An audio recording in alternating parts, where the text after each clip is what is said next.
Jude ആൻ്റണിയുടെ സംവിധാനത്തിൽ പുറത്തിറങ്ങാനിരിക്കുന്ന ഏറ്റവും പുതിയ മലയാള ചിത്രമാണ് തുടക്കം. തുടക്കം സിനിമയിൽ മോഹൻലാലിൻ്റെ മകളായ വിസ്മയ മോഹൻലാലും ഉണ്ടെന്നാണ് പുതിയ റിപ്പോർട്ടുകൾ പറയുന്നത്. റിപ്പോർട്ടുകൾ ശരിയാണെങ്കിൽ മോഹൻലാലിൻ്റെ ഒരു ഗസ്റ്റ് റോൾ കൂടി ഈ മൂവിയിൽ നമുക്ക് കാണാൻ സാധിക്കും. പ്രണവിൻ്റെ ആദ്യ ചിത്രമായ ആദിയിലും മോഹൻലാൽ ഉണ്ടായിരുന്നതാണ്. അടുത്തതായി പറയാൻ പോകുന്നത് ധനഞ്ജയുടെ സംവിധാനത്തിൽ വരുന്ന ഏറ്റവും പുതിയ മലയാള ചിത്രം ഭയഭക്തി ബഹുമാനം. ഇതിൻ്റെ ടീസർ ലോഞ്ചാണ് ഈ വരുന്ന 4-ാം തീയതി. ദിലീപേട്ടൻ്റെ ഒട്ടനവധി ചിത്രങ്ങൾ ഹിറ്റടിച്ച ഒരു ദിവസം കൂടിയാണ് ജൂലൈ 4-ാം തീയതി. അതേ ദിവസം തന്നെ മോഹൻലാൽ ഈ ടീമിനൊപ്പം ചേരുമെന്നാണ് പുതിയ റിപ്പോർട്ടുകൾ പറയുന്നത്. അടുത്തതായി വിജയ് സേതുപതി, നിത്യ മേനോൻ, പാണ്ഡ്യരാജ് കൂട്ടുകെട്ടിൽ വരുന്ന ആദ്യ തമിഴ് ചിത്രമാണ് തലൈവൻ തലൈവി. ഈ മാസം 25-ാം തീയതിയാണ് റിലീസ് ഡേറ്റ് ആയിട്ട് വരുന്നത്. ഇതിനകം തന്നെ ഇതിലെ പാട്ടുകളെല്ലാം ഹിറ്റായിരുന്നു. സന്തോഷ് നാരായണനാണ് ഇതിലെ മ്യൂസിക് വർക്കുകൾ ചെയ്തിരിക്കുന്നത്.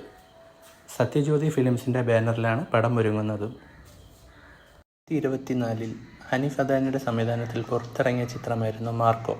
മാർക്കോയുടെ ആദ്യ ഭാഗത്തിൽ തന്നെ 2-ാം ഭാഗം ഉണ്ടാകുമെന്ന് സൂചിപ്പിച്ചിരുന്നു. എന്നാൽ അണിയറ പ്രവർത്തകർ തന്നെ 2-ാം ഭാഗം ഉണ്ടാകത്തില്ല എന്ന് പറഞ്ഞിരുന്നു ഇടയ്ക്ക്. എന്നാൽ ഇപ്പോൾ വരുന്ന റിപ്പോർട്ടുകൾ അനുസരിച്ചിട്ട് മാർക്കോയ്ക്ക് ഒരു 2-ാം ഭാഗം ഉണ്ടാകുമെന്നാണ് പുതിയ റിപ്പോർട്ടിൽ അറിയാൻ സാധിക്കുന്നത്. വെങ്കി അറ്റ്ലിയുടെ സംവിധാനത്തിൽ പുറത്തു വരാനിരിക്കുന്ന ഏറ്റവും പുതിയ ചിത്രമാണ് സൂര്യ 46. ചിത്രത്തിൻ്റെ പേര് ഇതുവരെയായിട്ടും വ്യക്തമാക്കിയിട്ടില്ല. ചിത്രത്തിൻ്റെ ഷൂട്ട് ഈ മാസം അവസാനത്തോടുകൂടി തുടങ്ങുമെന്നാണ് പുതിയ റിപ്പോർട്ടുകൾ പറയുന്നത്.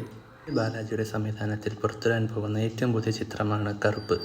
കറുപ്പ് ചിത്രത്തിൻ്റെ ടീസർ ലോഞ്ച് ഈ വരുന്ന ജൂലൈ 23-ാം തീയതി, അതായത് സൂര്യയുടെ ബർത്ത്ഡേ അന്നേ ദിവസം തന്നെ ഉണ്ടാകുമെന്നാണ് പുതിയ റിപ്പോർട്ടുകൾ പ്രകാരം അറിയാൻ സാധിക്കുന്നത്.